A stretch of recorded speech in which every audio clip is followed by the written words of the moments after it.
Hi everybody, foXnoMad here, and today I want to help you travel smarter by sharing a recent episode of the foXnoMad podcast with you.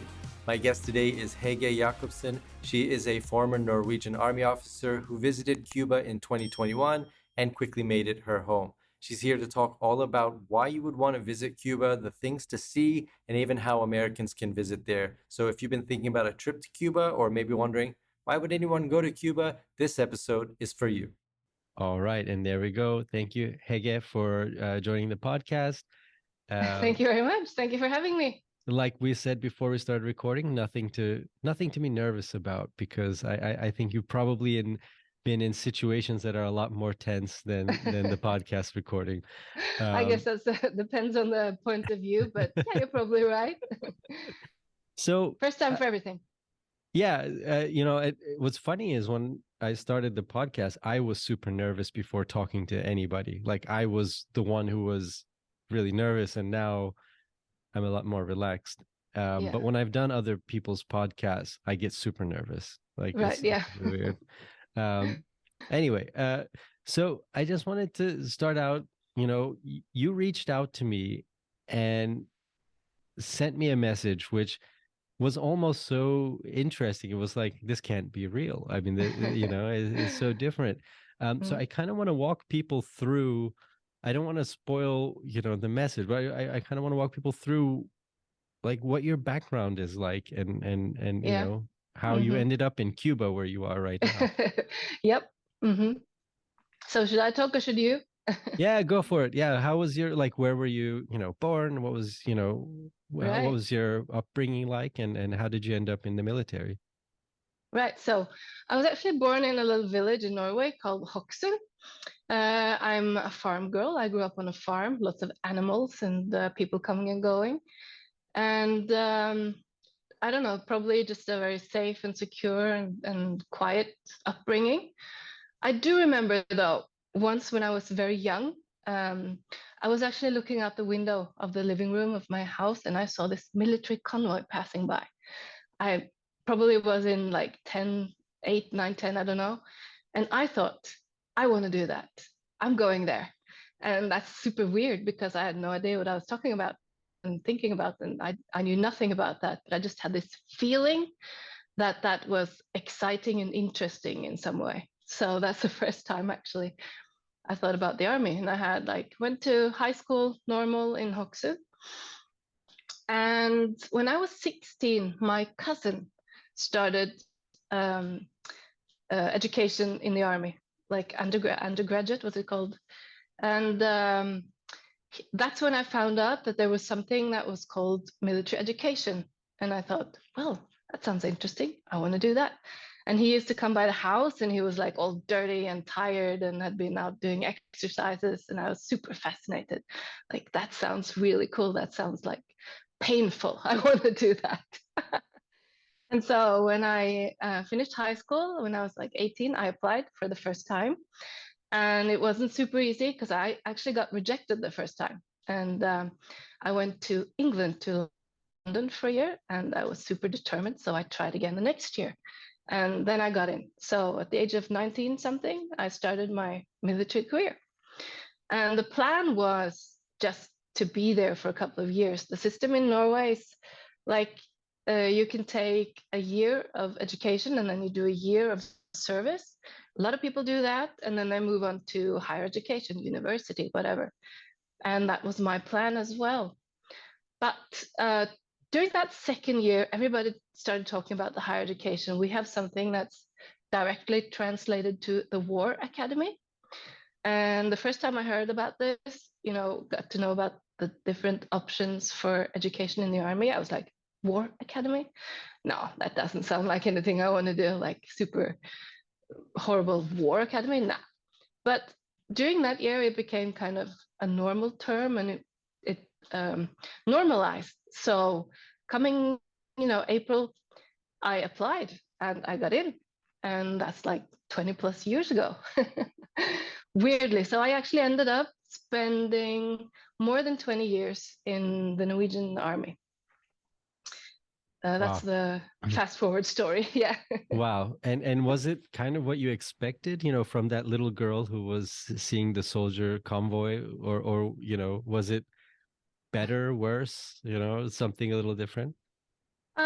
I can't say if it was better or worse, but I will say it was very different because I think that's actually the case for a lot of people when they start out doing service in whatever country they do it, is you have an idea what it is like and what it's going to be like, and it's not that. It's different. Obviously, some things are what you expect. You have the education part, you have the exercises, some are easy, some are super hard. But the general idea of the army, I think, is people think about like the drill sergeant and all the running and everything. And that's true for like the first 6 months, maybe. But when you work in the army, it is your job, it's your career. You have colleagues, you're on first name basis, at least in Norway. And so the idea of like being like a soldier all the time, that's not how it is. You are working with people, you're being a colleague, you're learning how to communicate, you're being a leader. You're supposed to make people perform their best, feel good, get better, understand things, get strong physically, mentally, emotionally. So the job, as it is a job. It's a lot more versatile, I think, than many people imagine before joining, or when they think, people who have never been in any kind of army, navy, air force have an idea that's probably not accurate. That's what I think about that. Yeah, I just imagine Norwegian army, you're just running through the snow in the woods all the time. well, well, that happens, but definitely not all the time. I think no one would stay if that was the case, actually. So you finish your military career, and Yeah. then what happens next? You take this trip, right? As far as I understand it, to Latin America. Why? I guess it always, yeah, Right. like the passport control officer. Why? You know? Yeah, why exactly? Well, that was a process. I've always been traveling. I love to travel. I love to like see new cultures, meet new places. The world is like huge and so small at the same time, I think. And so I have been doing that whenever I have had time off. I have been serving a lot overseas, like in difficult areas, in conflict zones. I started that in 2000, Afghanistan a lot. And this was in 2018. I had numerous deployments, and I was actually standing in the kitchen area of our camp in Kabul, Afghanistan. And in this city, there's a lot of bad things going on. There are terrorist attacks, it's problems, there's poverty, there's a lot of things. And I just thought, I need a break. I'm kind of, I've had enough of people blowing themselves up, I Yeah. actually thought. So I just need to do something completely different. And I talked with a female colleague of mine who had been traveling South America, and she said it was wonderful. And I had never been to South America before. So I, in that kitchen, decided, I'm going to South America. That's what I'm going to do. And I went back into the office and I called my boss in Norway and I said, listen, I'm a little bit sorry, but I won't be coming back for a while. I was supposed to be back in like 4 months' time. And I said, I need a break. So can I have 6 months? And he gave me 6 months. And so I started planning and looked at the map, what countries have we? And I saw that, I saw the whole continent of South America, but I also saw that just on top of that was Cuba.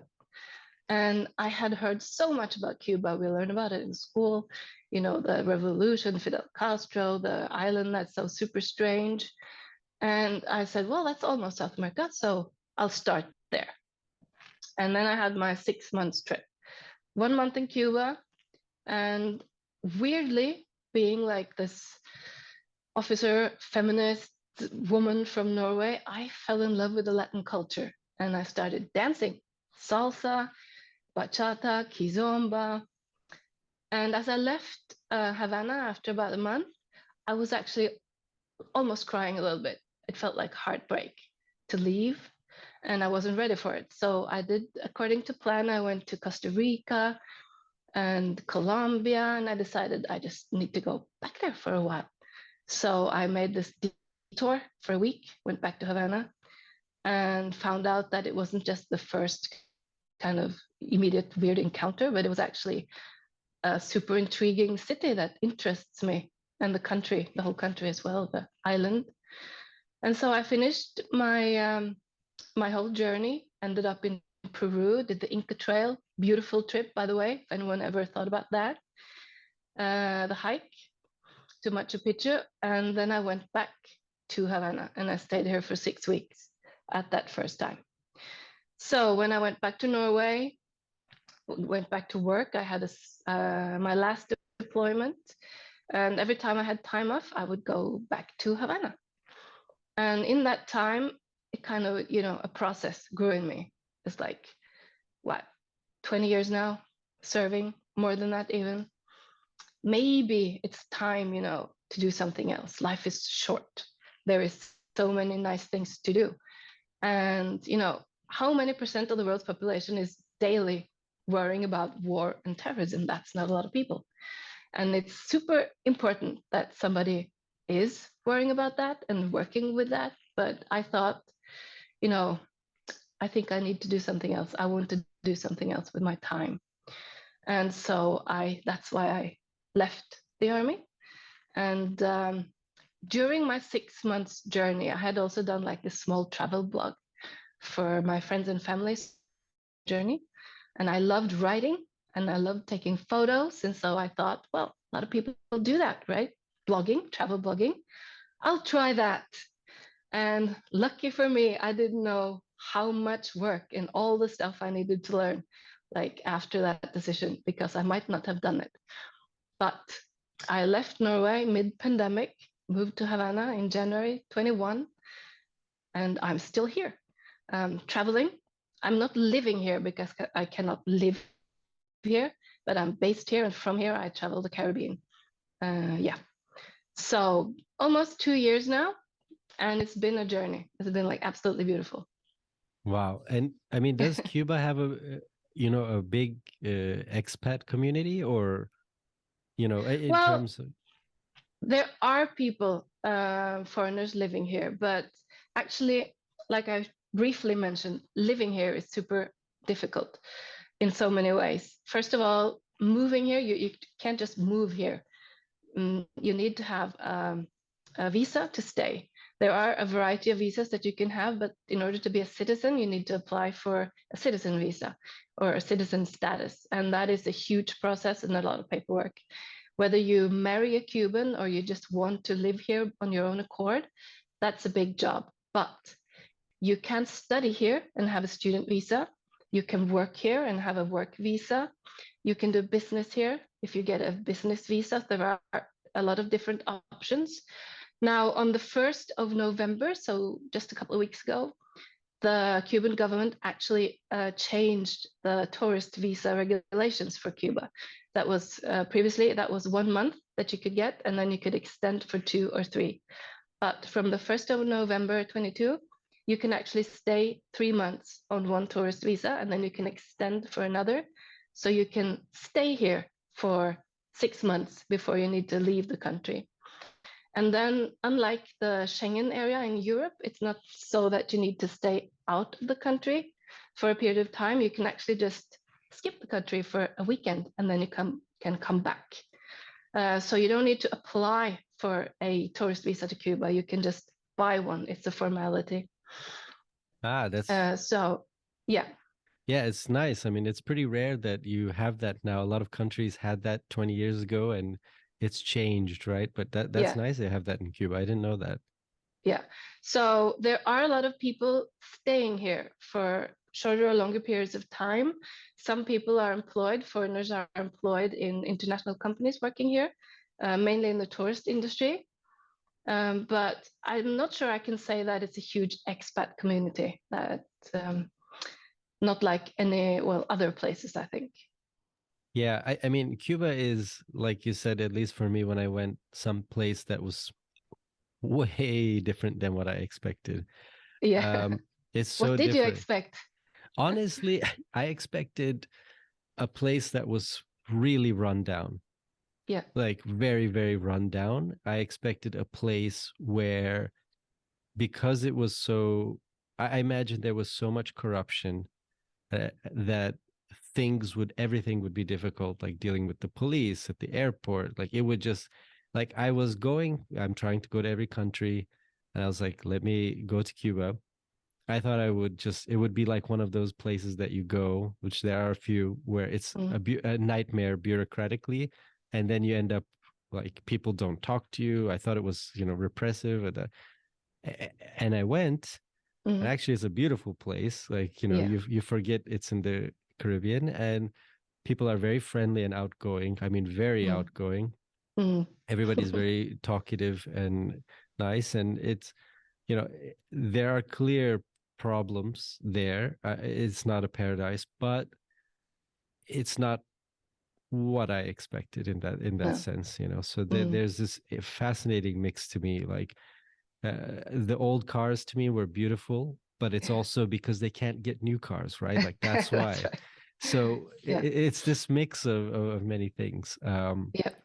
But the last thing I'll say, just for people to be able to keep those old cars running, it just Mm. shows that how resilient the people have been. I see, Yeah.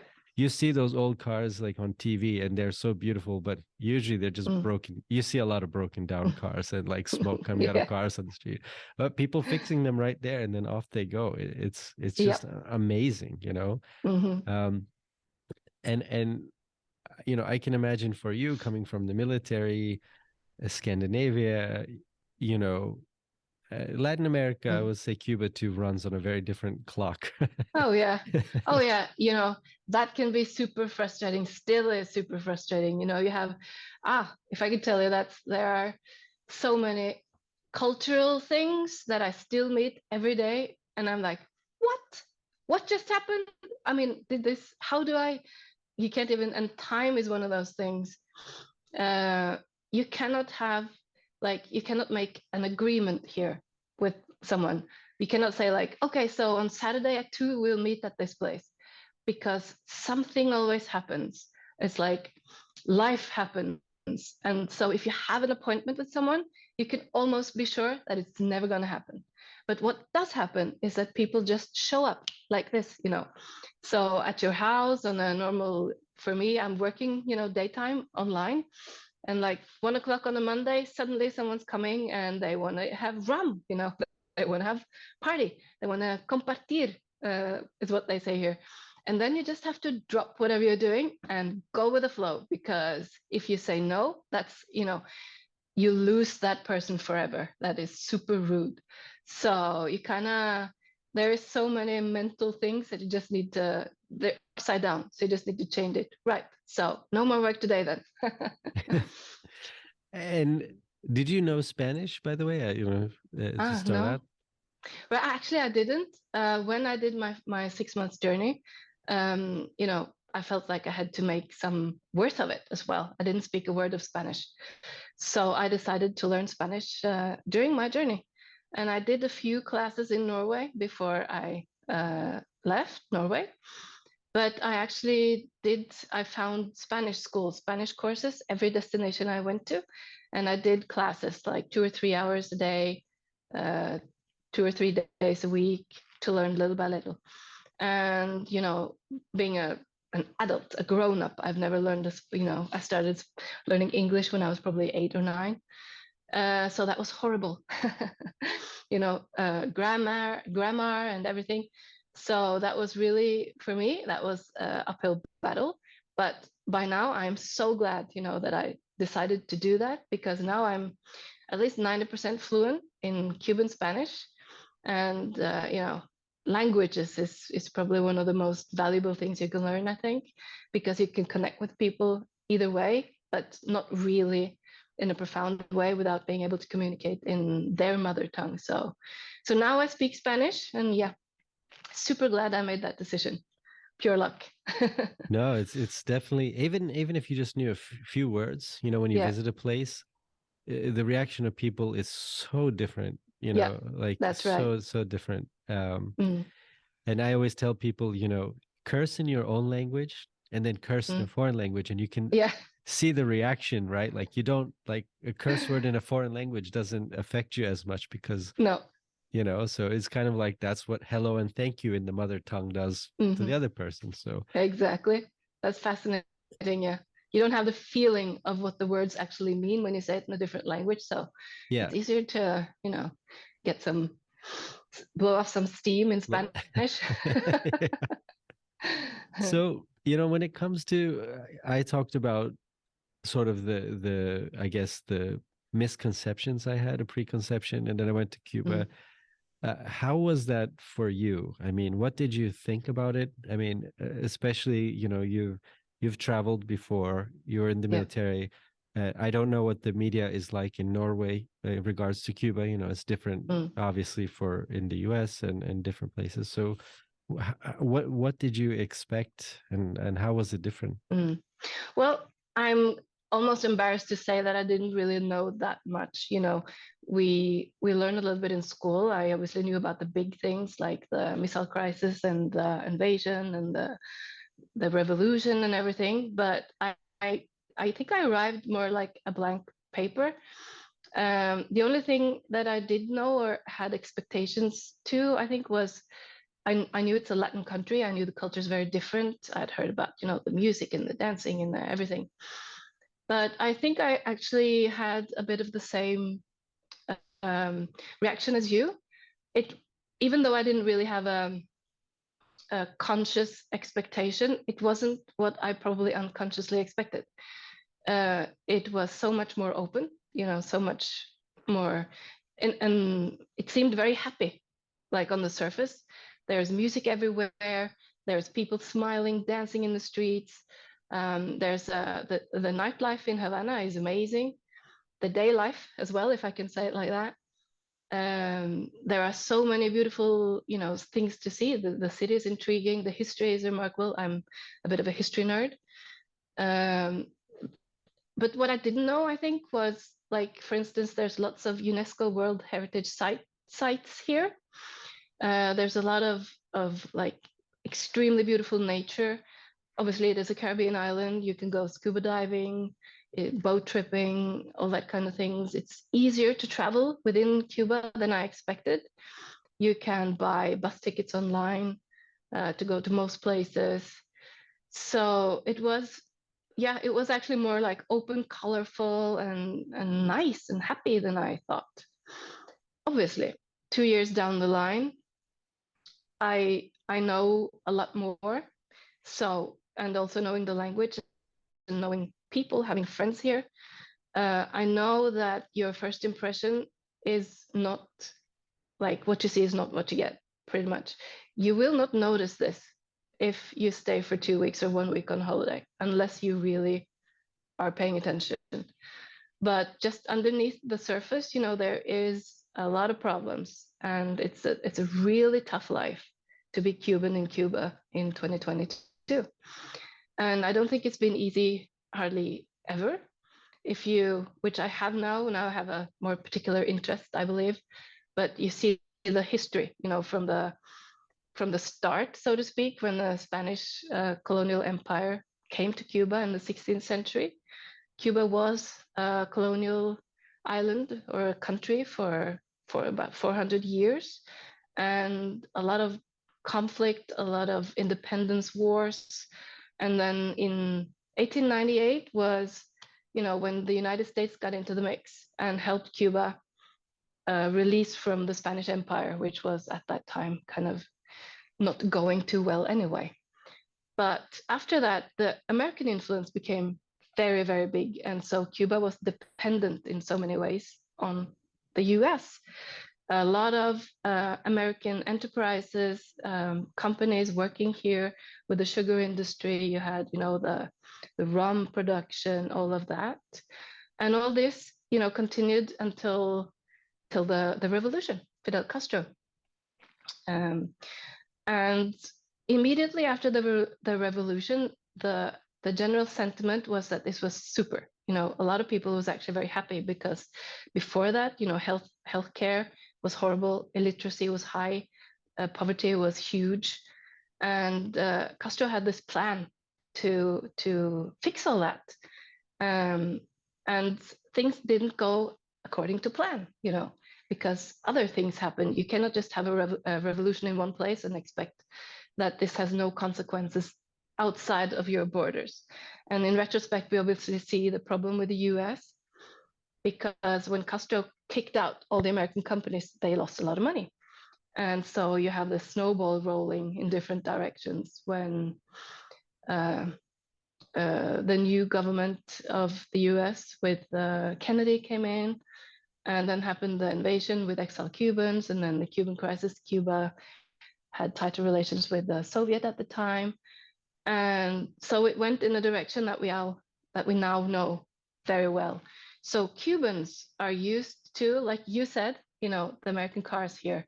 There has not been imported American cars since 1959, but they still run in the streets because Cubans make it work. I have never seen a more resilient, there probably are, but resilient people. They actually, if they find a part that almost fits and they make it work. So despite all the problems, they seem to not need a lot to be happy. And until, I think maybe a lot of people are not aware that internet pretty much came to Cuba in 2018, 2019. Like there was Wi-Fi here before that, like in 2014, but for the general population, they were not online until 2018, 2019, which is only like 3 years. And before that, information for people inside here was scarce to none. There was not really any way of knowing what was going on outside. So they were living in this secluded paradise island, and had no sentiment of what the rest of the world was like, or at least not one that is reflected in what is actually like. They had their perception of what the United States was like, what Europe, but now they see it. Now they're on Facebook. Everybody is like on Instagram. Everybody can go on YouTube and are a lot more connected to the world. So they see what is outside, what is not inside. And they see what other people have that are not present here.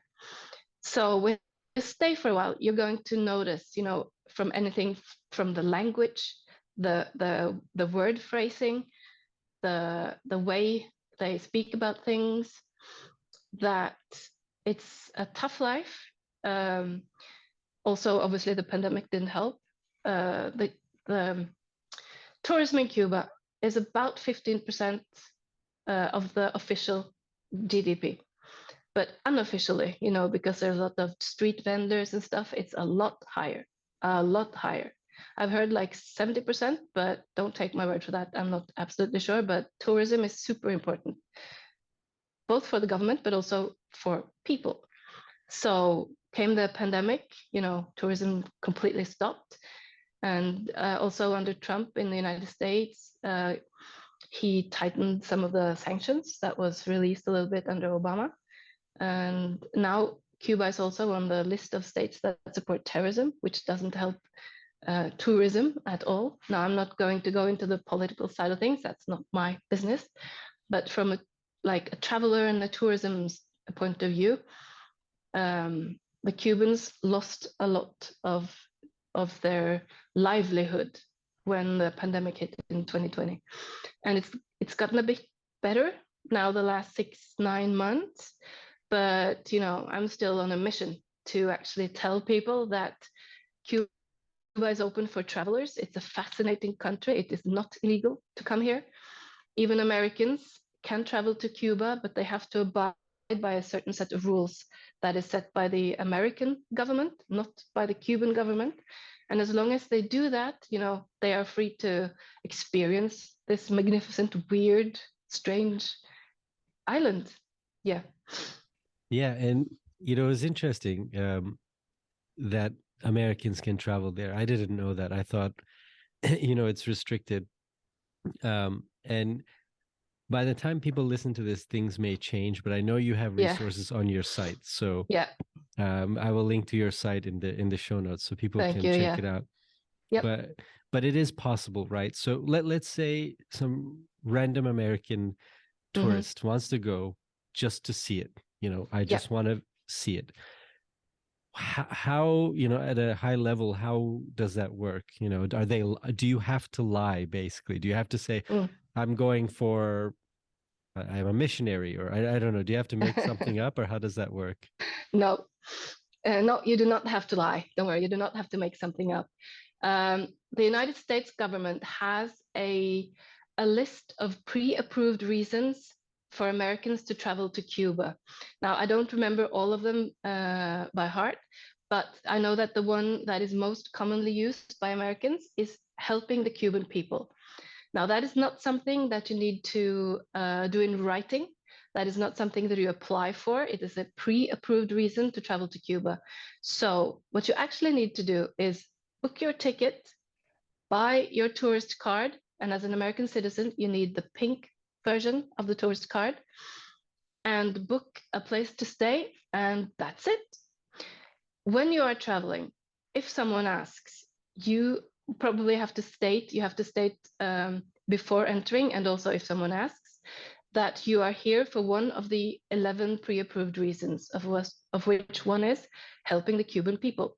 Now, in the rules that are set by the American government, this means that you are not at liberty to stay at a hotel that is owned by the Cuban state.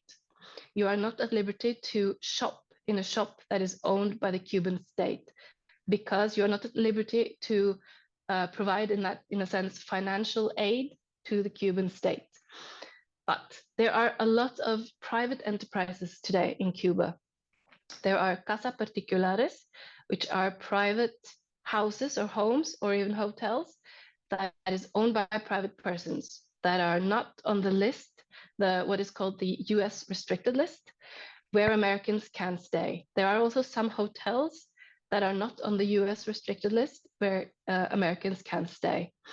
So you just have to check the list when you book your flight, that's fine. You buy your tourist card, that's fine. And when you book your place to stay, you have to check it with the list of restricted entities in Cuba to make sure that you are not booking your stay at a place that is not allowed. You can also not go shopping in governmental stores in Cuba, but there are a lot of other options, so you don't need to worry about that. When it comes to getting food, after the pandemic, food has actually, and not just because of the pandemic, but also actually because of the Russian invasion of Ukraine and the whole situation in the world of getting, foodstuffs and other items from one place to another. That has affected Cuba as well. But you will not notice that as a tourist. There are lots of restaurants. I know that Cuba has had a bad reputation actually for having horrible food, which is no longer true. You can have like really great restaurant experiences and high-end restaurants, or you can even buy like a mixed Cuban sandwich on the streets for $1, and that's all fine. So a lot of people have breakfast in their casa particular when their hosts are making it for them, and you can eat at any. So a private restaurant in Spanish is called a paladar. So you have restaurants and you have paladares. Restaurants is where you're not going if you're an American citizen. You are going to a paladar and then you're good. One also thing you need to know as an American tourist traveling to Cuba is that American credit cards are not accepted here. That is because of, the strategic politics. So you need to bring the amount of money that you're planning to spend in cash.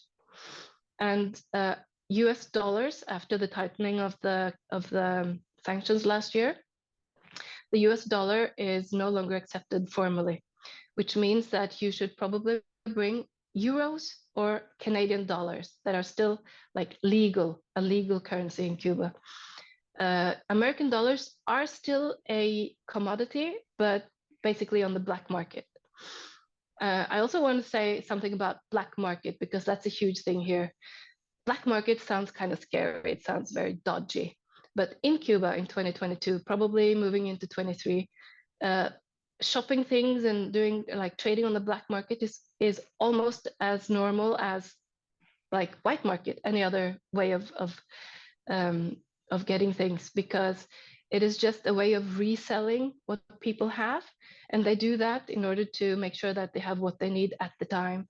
So if you have something and you need something else, you know, you sell what you have and you buy the other thing. And so on the streets, to put it that, en la calle, like they say in Spanish, in the streets, you can use also American dollars. But I would advise you to bring euros or Canadian dollars, and then you can change it into the Cuban peso when you are here. That is very easy. So it's possible, I guess, to visit for Americans, but Yeah. it's difficult, right? In that more difficult than going to Costa Rica, for example, you know, which A little bit probably more difficult. which hurts the tourism, right? So like, Yeah. you know, I can't remember which country. It was a country that was really difficult to go to. They just recently basically, I think, it was Iraq. So if you Yeah. wanted to go to Iraq as a tourist before, it was very difficult, to, cumbersome with the visas and all that. Now it's visa free for a bunch of countries. Yeah. And you wouldn't think it, but a lot of people are going now. I was just there. Yeah. And it opens up tourism to a lot more people. It just becomes easier. And I can see how in America being so close, also, 350 million people who are generally, have a higher income, right, than some other nearby countries. So it really does hurt the tourism, I can imagine. Yeah. So we've talked now a little bit about why, how it's difficult. So why would you want to go, right? That's probably what people are wondering now. Okay, Yeah. it's a little bit tricky for Americans, but Yeah. why would anyone want to go, whether it's Right. easy or not? Right. Where do I even begin? It's Cuba is an island nation. Obviously people know that Cuba is an island, but you might not know that it's also an archipelago. I'm sorry if I don't say that right. But Cuba consists of about 4,000 little islands, and it's absolutely beautiful. There are endless beaches. If you like the tropical climate and you do want to have a Caribbean holiday, it's a beautiful place to go. You can lounge on the beach. There are numerous high-end hotels. Just make sure that if you're American, don't go to one that's owned by the government. But apart from that, also, I just remembered to tell you that if you are American and you want to go to Cuba, you can also contact a travel agency that will take care of all the difficult stuff for you to make sure that you don't travel in opposition to a lot of the rules. And then you don't have to think about any other details. You just, travel with them and they fix it for you. So, and then you have like all the experiences that's got to do with the Caribbean Sea, diving, snorkeling, boat tripping, anything like that.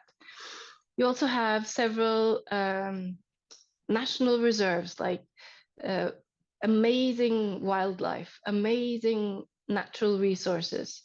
You can go hiking, you can go bicycling, you can like swim in these paradisical little freshwater sources up in the mountains, in the jungle. Let me see. You can obviously have a lot of city life. Yeah, sorry. Sorry, I didn't mean to cut you off. I just wanted, so the infrastructure like for scuba diving and is there, right? So you just, Yes. like anywhere else, you would just go to the tour company and they would just put you on a boat, and arrange it. So that's all set up, right? That is no problem at all. So I've been scuba diving in the Cuban Keys, Cayo Santa Maria, in Varadero. I think maybe a lot of people have heard about Varadero. It's the biggest resort area, I think, in the Caribbean. And that's, they have their own airport. A lot of people travel there. So there's lots of diving agencies there. There's even a lot of options here in Havana. Like 20 minutes outside of Havana, you have amazing beaches. That is called the Eastern Beaches or Playa del Este. So even in this metropole here, you can like travel for 15, 20 minutes and you are on these amazing paradisical beaches. And then you can just scoop back to Havana and have a night out. and lots of places are open actually till 5 a.m. in the morning. So if you want to dance the night away, you can. Yeah. And so, so you have obviously the Caribbean, right? You have Yeah. the outdoors, you have the nightlife, which you say is very good. Yeah. And clearly it is definitely at least Havana is a place that likes to party, is my experience. Yes. Uh, um, and what is it like? Is it safe? What's the Mm, crime like? right. How do people approach tourists? You know. Right. So the safety level in Cuba is among the best in the region, in the Caribbean region and in Central America. One reason for that is that the punishment or the law is very, very strict against crime against tourists. That is a law that came about in the 90s because when people started traveling to Cuba, when Cuba opened up for actual tourism, there was a period where it was like a crime wave because, rich travelers came here and they had like expensive watches and cameras and sunglasses and everything that Cubans had not experienced before. So there was a wave of crime initially in the 90s. And to handle that, Fidel Castro actually changed the law and made the punishments or the punishments for crime against tourists very high. So actually, just for petty crime like pickpocketing and stuff like that, you can go to jail, which means that people are very safe here. There is like I walk the streets alone at night, and some people say I shouldn't. But in 2 years of living here and more than 3 years of traveling here, I have never had like any really bad or even slightly bad experiences. It is a safe destination. Obviously, you need to be alert like you are in most places. So, you don't flash your stuff and keep your pockets and your bags closed and all that kind of things. You don't want to invite anyone. But apart from that, it's very safe to travel to Cuba. Yeah, Mhm. I noticed, I mean, I travel with a lot of camera equipment, and yeah, it was fine. Like, Mm, it's always the first day for me. I'm like, should I do this? And then I'm like, yeah, well, I have to, if I'm going to use it, you have to do it. yeah. So yeah, I had two experiences, which maybe you can clarify, which probably weren't the brightest on my part. I didn't have any problems, but one time I went to it was at night, and I just stumbled upon like this street Mm, food place. Like there was just like a yeah. bunch of carts and things lined up, and I went, Mm, and everybody was, I think it was because I clearly was not not local, or everyone was yeah. staring at me. And I remember like trying to like take out my money, and usually I have like a small amount of money and then the bigger one separate, right? But this Yeah. time I mixed it up, and so I took out Hmm. this a lot more money than I should. I noticed everyone kind of looked at it, and I was like, it's probably just because it's unusual. I didn't feel unsafe, but I was like, this was, that was the one thing that I was like, oh boy. All right. So for people listening who have no idea, we had an internet cut there, so it's why there's a little bit of a disruption there. Yes. And we're gonna talk a little bit about the internet and technology. But I'll just wrap up what I was saying about the safety was I the only two times where I felt like I did something like wrong is when I pulled out a wad of money at a night Mm, market and everyone looked mm. at me like I was doing something dumb, I think. So it probably was. Uh, and then the other one was I was at a beach. I'm sure you know it. I can't remember the name, but it's like the one close beach to Havana. It's not too far away, but it's really popular, and I Mm, can't remember the name. Uh, but anyway, and I fell asleep, and a security guard woke me up, a police officer, I think, and said, mm. "Don't fall asleep with your No. bag," even though my bag was under my head, like I was sleeping on my bag. Mm, And he said, "No, keep an eye on your bags." So that mm. those are the two things. I was like, the second one, I Yeah. was like, "Oh, okay." Yeah. Yeah, I know, I think you're right. I think maybe the worst thing that happened to you on that first incident is that people seeing that would probably be thinking, wow, just another stupid tourist, flashing his Yeah. money. And even though a lot of people wouldn't take the risk because nobody wants to go to jail for 5 years for like stealing a bit of money, they were probably thinking like that's an unnecessary risk to take. And for people here who have not traveled, the majority have not traveled. And so they only see foreigners in Cuba. There's actually, for Cubans, there are two kinds of people in the world, and that is Cubans and extranjeros, foreigners. So everyone that's not Cuban are extranjeros, and they think that extranjeros are a little bit gullible and easy to, fool, because the Cuban mentality is very Cuban. It's very specific, very particular. And so if you are, we would probably say that we are trusting and we have like a positive view of most people, and you're not going around looking for someone to fool you or try to steal from you all the time. But here it's more of you should do that. You should be, even though the risk is low, you should be worried about that. So yeah, flashing money, not a good idea.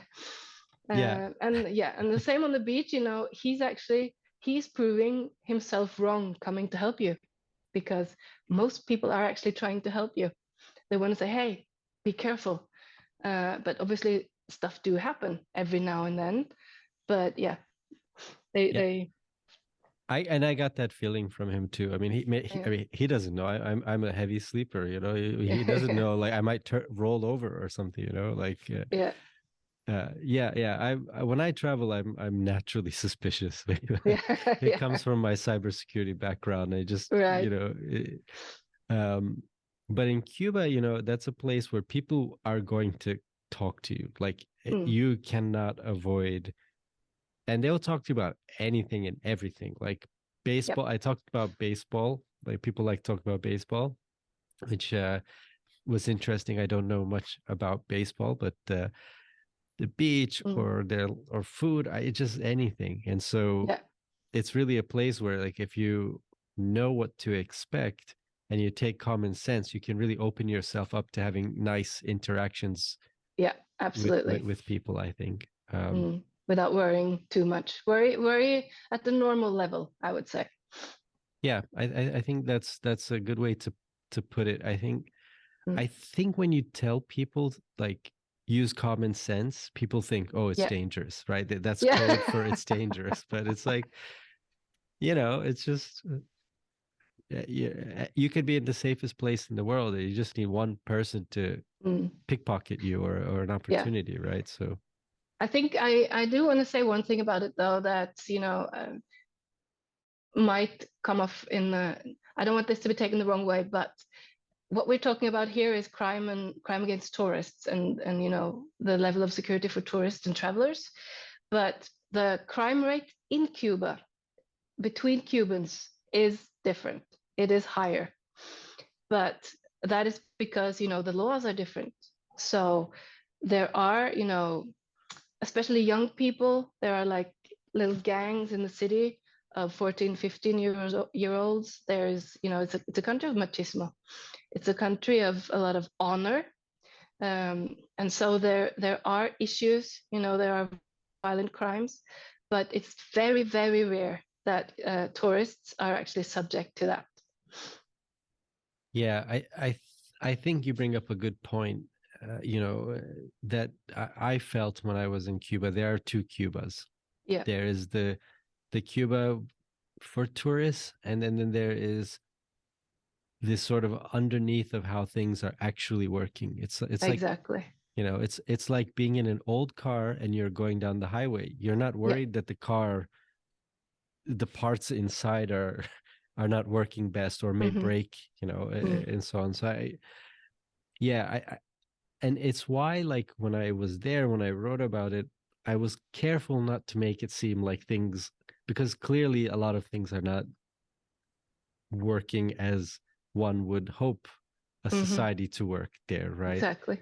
But sometimes I actually, when I'm, standing in lines, Cubans are like experts on lines.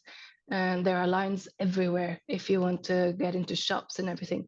And sometimes when I'm standing in a line outside a shop to get something, and you see this beautiful old American classic car passing by with tourists, sunglasses, photo, like cameras, and I was like, it's weird because it's a parallel universe. It's like they have no idea that right now we're like 200 people standing here in line to get in and get, I don't know, rice, whatever. So yeah, it is. There are two Cubas, like you say.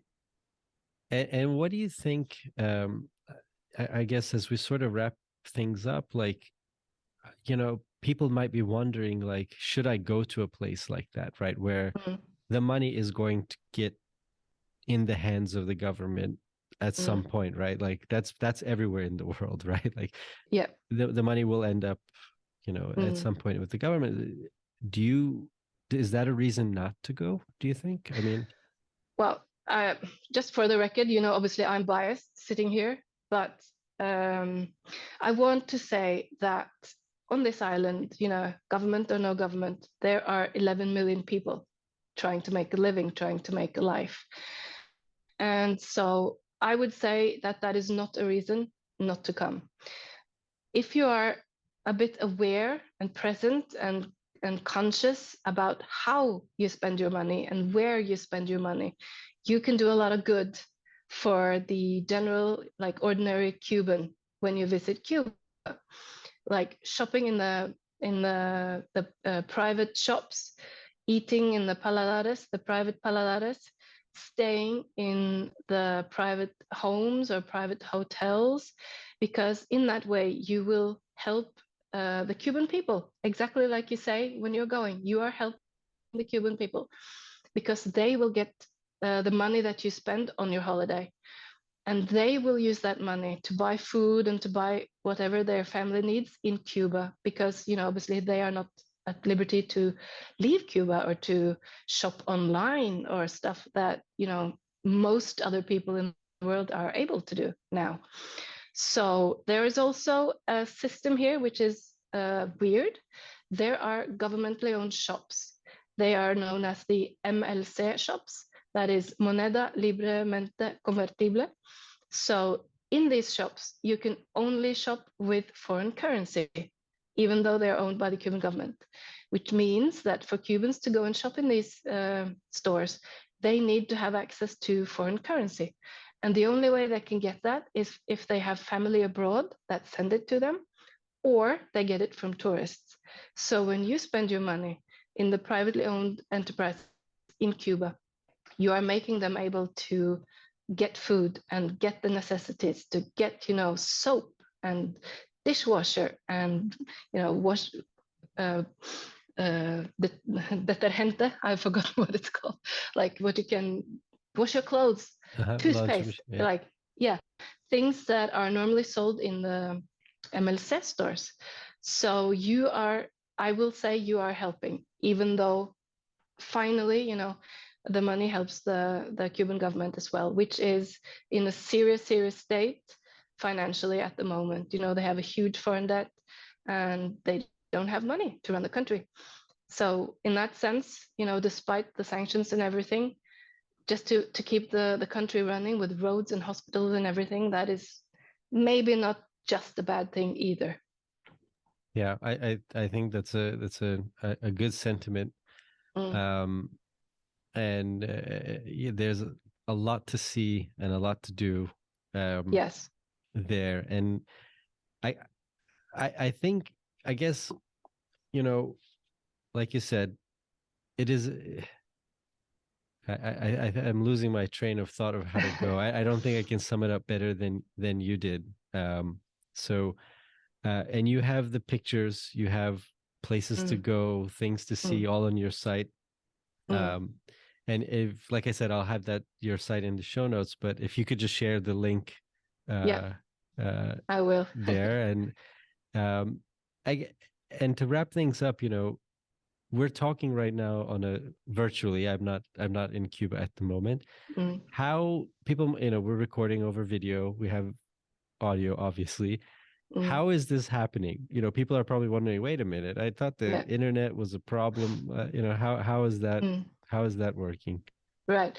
So internet is obviously not as easy as other places, but as Cuba is super intent on raising also the tourism industry again, one of the things that tourists, travelers, people need is internet. So there is a lot more internet here now than it was just a few years ago. There are internet parks. There are internet in all the large hotels. Some private homes have internet. The problem with internet still is that when you are logging on from a Cuban server, there are sites outside of Cuba that will say, you are logging on from a server that we don't like, so you are not allowed to enter this space. That was a problem for me, obviously, working online. But I have got myself a really good VPN. I needed to download that outside of Cuba. So for anyone traveling here, in addition to getting a offline parlor, Spanish parlor, download a VPN before you go. And you will be able to buy Wi-Fi cards here. You buy Wi-Fi cards for $1 or $5 for 1 hour or 5 hours. And then you can log on the official website or service of Cuba. And with the VPN, you are able to access almost everything. So without my VPN, I probably would not be able to have this Zoom meeting with you right now. But with it, that's not a problem. And obviously, it can go wrong every now and then. If there's a storm coming, you might expect, not just the Wi-Fi, but the cell phone to go down. But as long as the weather's nice and nothing bad is happening, you are probably you won't be having any trouble getting online. And running an online business, yeah, what is your setup like? What's the tech setup? How are you running your site? How are you managing things? Do you just, what is the Wi-Fi like at home? How do you manage all of that? Right. I do have Wi-Fi at my house. That's absolutely necessary. Otherwise, I can't go to the park every day to log on and have a 8, 9, 10-hour workday. So that is absolutely necessary. I have a standard setup, WordPress and page builder and the hosting and everything. Without my VPN, I wouldn't be able to communicate, with help desks or problem solvings or anything like that. But I would say like 90% like anywhere else for me right now. As long as I have the Wi-Fi in my house and it works, it's not really a huge problem. But I have to log on every morning and I buy, Wi-Fi cards.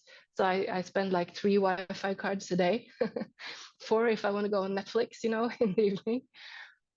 So there's, the actually getting online and staying online is an extra step that I need to do my work. But it's not a huge problem. It's a nuisance. That's yeah.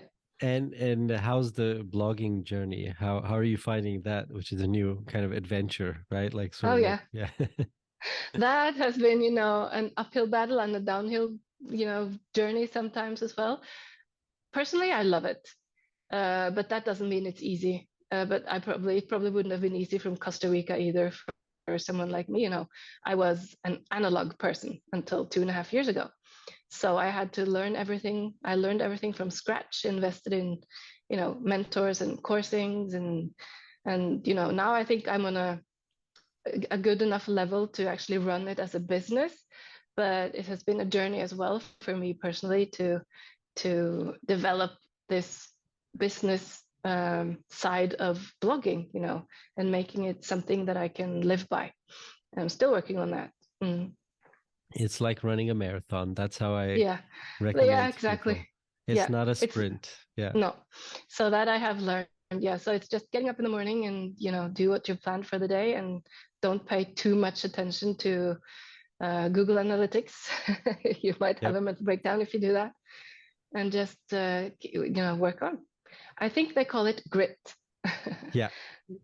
One of my favorite creators has 2 things that he's mentioned. And one is he's happy that he never had a viral video like on YouTube that got him to 17 million subscribers, whatever he has now. And he's like, because then I would be chasing that viral hit the whole time, and everything would change. Rather, I just do what I want to do. And if I make more of different things, I'll eventually, you slowly have this wave that builds up. Yeah. And the other one is done is basically done is better than perfect, which yeah, exactly, that's what I think too. I saw there's this actually an Australian comedian who has this talk that he gave to a lot of students at a university somewhere in Australia, and I think he said 9 life lessons that he wants to give to people, and one of them I love, he says, be micro ambitious. If you have like this huge goal ahead of you and you suddenly reach it by the age of 30, you're probably going to enter this void of what shall I do with my life now? So making small goals and, achieving them, which makes you happy. And then you set a new little goal and you achieve that, and that makes you happy. And then you can build from there and learn so much along the way and, meet so many people. So redefining career, maybe. What is a career? Yeah, no, it's a very engineering mindset, break down a big problem into small pieces. Yes. Which is just how my brain works, just yeah. That's a better approach, right? And more sustainable. I think so. More sustainable. I think it's better for your mental health as well, actually. Yeah. Somebody might disagree, but yeah. So last question for you. What's next? What are your plans? Do you have any? Right. I do have micro plans, obviously. I think in a couple of weeks I'm going to Trinidad. Haven't been there for a few years because of the pandemic. So I need to see if things are still the same. On that note, I was also visiting Santiago de Cuba just a few weeks ago. So I'm doing, a series of articles about Santiago now, which at one point was the capital of Cuba and has like this amazing history as well. And I'm also, I do travel the Caribbean, not just Cuba. So I think in December or January, I will be going to a new Caribbean island for a month or so and explore that, and then hopefully be able to write about that and tell people about it. My area of work is the Caribbean as of right now, so that is the plan. And people also, sorry. Yeah. I'm going to just say one more thing, and I'm making a pause so that you can edit it out, because I don't know when you're planning on no worries. publishing this. No worries. Yeah, I do very little editing on the content of the post, so just people. Yeah. Right. The thing is, I have actually just a couple of days ago, I found out that I have been invited to speak at a TEDx event in March next year about a traveler's mindset and how to communicate with a traveler's mindset. So preparing for that is also going to be take a lot of my time the next few months, and hopefully be able to speak about the mindset of traveling and how that can enhance your life. Yeah, that we'll look forward to that. I think that's a great topic to talk about, right? And I think so. And your story is very, unusual, I think, different. But thank you for sharing it with us. People can find you at theworldbyhege.com, right? That's right. The site. Yeah. And from there they can find you on Facebook, Instagram, Twitter, yes. all the usual. I'm not on Twitter. Yeah, but Facebook, Instagram, yeah.